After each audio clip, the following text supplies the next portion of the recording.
भगवान विष्णु और नारद आपस में गहन बातचीत कर रहे थे। नारद ने गर्व करते हुए दावा किया कि वह कभी भी माया के वश में नहीं आया, जैसे मनुष्य जो अक्सर इसका शिकार हो जाते थे। भगवान विष्णु ने मुस्कान के साथ धीरे से कहा, नारद, ऐसी घोषणाओं से सावधान रहो। माया पर विजय पाना कठिन है और यह कई रूप लेती है। वासना, क्रोध, जुनून, मोह, ईर्ष्या और लालच। फिर वह चुप हो गए। उत्सुक नारद ने उत्तर दिया, भगवान, मैं इस माया को देखना चाहता हूँ। यदि आप मुझ पर प्रसन्न हैं तो कृपया इसका वास्तविक रूप प्रकट करें। विष्णु सहमत हुए। माया हर जगह है नारद। वह त्रिगुणात्मिका है जो सभी प्राणियों में मौजूद है। यदि आप उसे देखना चाहते हैं तो चलो एक सवारी के लिए चलें। मैं तुम्हें अपनी माया दिखाऊंगा। इसके साथ भगवान विष्णु और नारद गरुड़ पर सवार हो गए, जो विष्णु जी द्वारा बताई गई दिशा में उड़ गए। वे जंगलों, नदियों, पहाड़ों, शहरों, गांवों को पार करके अंत में कान्यकुब्ज पहुंचे।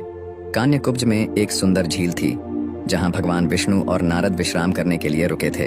वे गरुड़ से उतरे और झील के किनारे टहलने लगे। थोड़ी देर बाद भगवान विष्णु ने नारद को सुझाव दिया, तुम झील में स्नान क्यों नहीं करते? आज्ञा मानते हुए नारद ने पानी में कदम रखा और डुबकी लगाई।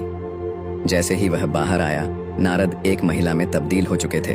भगवान विष्णु दूर से मुस्कुराते हुए देखते रहे और फिर गरुड़ पर सवार होकर प्रस्थान कर गए। महिला में बदल चुके नारद ने अपने पिछले जीवन की सारी स्मृति खो दी। अब एक महिला के रूप में वह झील के किनारे बैठी थी, भ्रमित थी और अपनी पहचान पर विचार कर रही थी। मैं कौन हूँ? अब मुझे क्या करना चाहिए? मुझे कहाँ जाना चाहिए? उसी समय राजा तलाध्वज अपनी सेना के साथ आए। महिला की सुंदरता से मंत्रमुग्ध होकर उसने पूछा, तुम कौन हो? तुम्हारे पिता कौन हैं? तुम्हारा पति? तुम यहाँ क्या कर रही हो?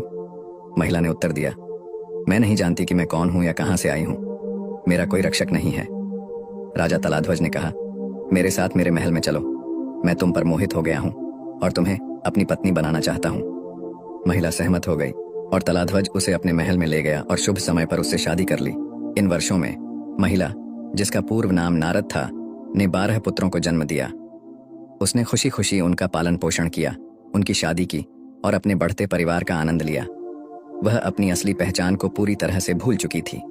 अपने परिवार को फलते फूलते देखकर उसे बहुत खुशी महसूस होती थी, लेकिन जब उन्हें कठिनाइयों का सामना करना पड़ता था तो उसे दुख भी होता था। एक दिन एक पड़ोसी राजा ने तलाध्वज के राज्य पर हमला कर दिया। महिला के बेटे और पोते युद्ध में गए और सभी दुखद रूप से मारे गए। इस तबाही को देखकर महिला ने युद्ध के मैदान में अपने परिवार के सदस्यों की मृत्यु पर शोक व्यक्त किया। राजा तलाध्वज उसके साथ थे और उसका दुख साझा कर रहे थे। नारद को स्त्री रूप में परिवर्तित और युद्ध के मैदान में रोते हुए देखकर भगवान विष्णु एक ब्राह्मण का भेष बनाकर वहां पहुंचे।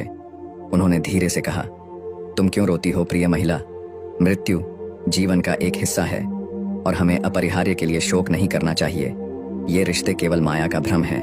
अपने परिवार का अंतिम संस्कार करें और शांति पाएं।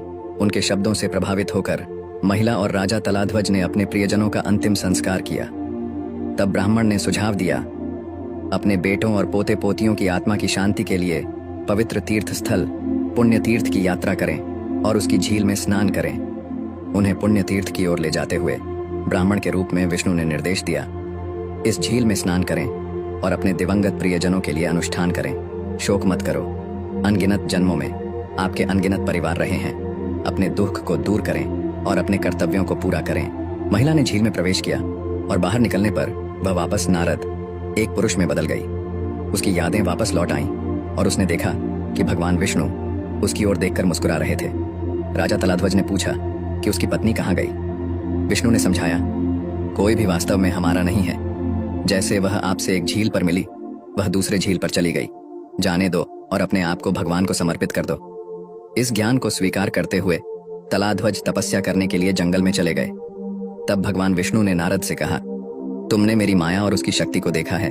तुम मेरे साथ वैकुंठ या जहां चाहो वहां जाने के लिए स्वतंत्र हो। नारद ने ब्रह्मलोक जाने की इच्छा व्यक्त करते हुए भगवान विष्णु को धन्यवाद दिया।